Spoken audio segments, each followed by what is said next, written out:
Sinyal menjauhnya kesepakatan damai antara Amerika Serikat dan Iran dilontarkan Trump usai melontarkan pernyataan soal tuntutan ganti kerugian perang. Lalu bagaimana skenario Iran dan Amerika Serikat dalam mengakhiri perang ini? Kita akan bahas bersama dengan pakar strategi militer dan pertahanan dari Pusat Pengkajian dan Penerapan Angkatan Udara yang juga merupakan alumni US Air War College, yakni Mas Agung Sasongkojati. Halo Mas Agung, selamat petang, apa kabar? Semoga sehat selalu untuk Anda dan juga keluarga. Oke, selamat petang. Terima kasih. Ya, Mas Agung, ini kan ada tuntutan untuk saling melakukan ganti rugi di saat sebelumnya memang hal itu dilontarkan Iran sebagai syarat untuk perdamaian. Lalu Trump ini bilang kalau begitu berarti ganti rugi juga harus dilakukan Iran terhadap Amerika Serikat, apalagi perang yang terjadi selama 50 tahun. Nah, apakah tuntutan balik Trump ke Iran ini menjadi salah satu bentuk penolakan syarat damai yang dilakukan secara terang-terangan?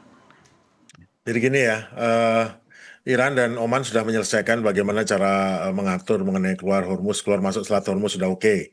Dengan pengaturan yang sudah disetujui dan itu kelihatan bagus ya. Dan selanjutnya Iran menentukan juga, karena kan sebetulnya kan masalahnya bukan soal buka Selat Hormuz. Selat Hormuz buka itu adalah artikel 5 dalam MOU, itu dijelaskan oke.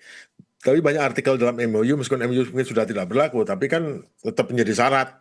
Mau dibuka Hormuz ada syaratnya. Sebagai pihak yang tidak menang, tidak kalah, tapi kayaknya Iran menundukkan Amerika karena pada akhirnya Amerika nggak megang Selat Hormuz. Kan artinya Iran yang megang Selat Hormuz, yang bisa megang kendali. Itu kan ada beberapa syarat ya, 6 syarat, tetapi saya yang konteksnya langsung saja mengenai ini. Jadi penghentian total blokade, kemudian pencabutan sanksi ekspor minyak, serta pembayaran ganti rugi kerusakan perang. Nah, kerusakan perang ini apa saja? Kerusakan pada infrastruktur energi, fasilitas pelabuhan di Bandar Abbas, serta kerugian ekonomi akibat penghentian ekspor minyak. Nah, ini kenapa? Karena Iran melihat dari dasar hukumnya Amerika itu melanggar kedaulatan wilayah dan hukum Ya. internasional, mengadakan serangan dengan tidak sesuai dengan aturan internasional. Nah, Donald Trump menolak mentah-mentah dan meluncurkan tuntutan balasan dengan ngomong juga. Jadi dia minta kompensasi atas semua kerugian personil militer. Jadi bukannya kerugian benda, tapi kematian personil. Jadi beda. Jadi dan termasuk korban demonstran. Nah, ditambah ini langsung naik tuh harga minyak ya. Namun sekarang mari kita lihat bagaimana sih kalau kita mengenai rumus mengenai ganti rugi ini itu sebetulnya Kompensasi ya.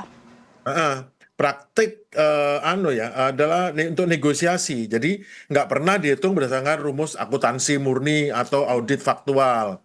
Mereka berfungsi sebagai diplomatic bargaining chip atau instrumen penawar nilai politik. Jadi ada 3 tingkatan. Pertama, kalkulasi asimetris finansial dengan konsesi ekonomi. Karena kedua-duanya megang angka klaim saling bertolak belakang dan miliaran dolar, Amerika menuntut ganti nyawa, Iran menuntut ganti kerusakan secara fisikal. Jadi tidak pernah berupa penyerahan uang langsung, tetapi diarahkan mulai dengan nilai pembebasan sanksi. Jadi ada Oke. nilai sanksi dibebaskan, kemudian jadi gitu. Asumsi kerugian Iran dikompensasikan dengan pembukaan kembali akses pembukuan luar negeri. Jadi bukannya minta uang seperti itu, tetapi Oke. membuat akses Iran dibuka. Kemudian untuk jalur kedua, jalur mekanisme klaim gabungan. Jadi ada arbitrasi ya.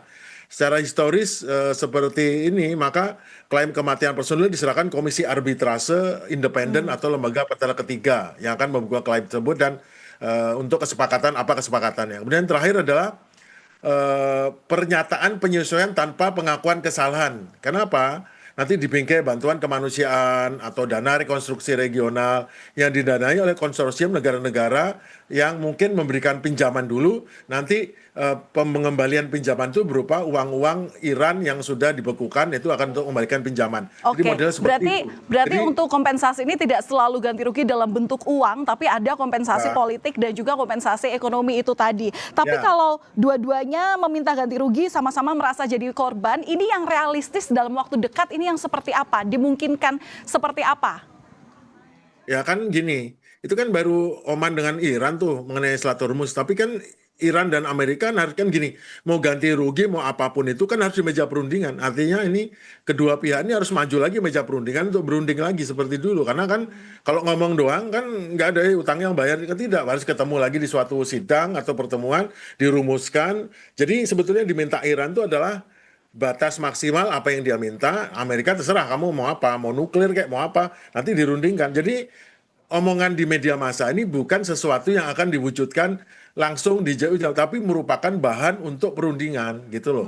Oke, Jadi nggak perundingan ada masih orang bilang, contohnya ada yang bilang, wah nanti sama Iran minta gini, wah nggak bisa gini-gini. Loh, kok sudah ribut, itu kan nanti itu bahan untuk berunding. Nanti dirundingkan oke. satu persatu, kamu diganti rugi dengan apa, banyak kalau uang ini nanti oke, Baik. nanti dikeluarin ini ada proyek ini begitu, bukannya langsung sok tahu, langsung menduga bahwa nanti akan uang, nggak bisa begitu, itu nanti jatuhnya bahan untuk perundingan itu yang Oke, diomongin. berarti skenario paling mungkin dalam menyudahi perang ini apa Pak? Singkat saja.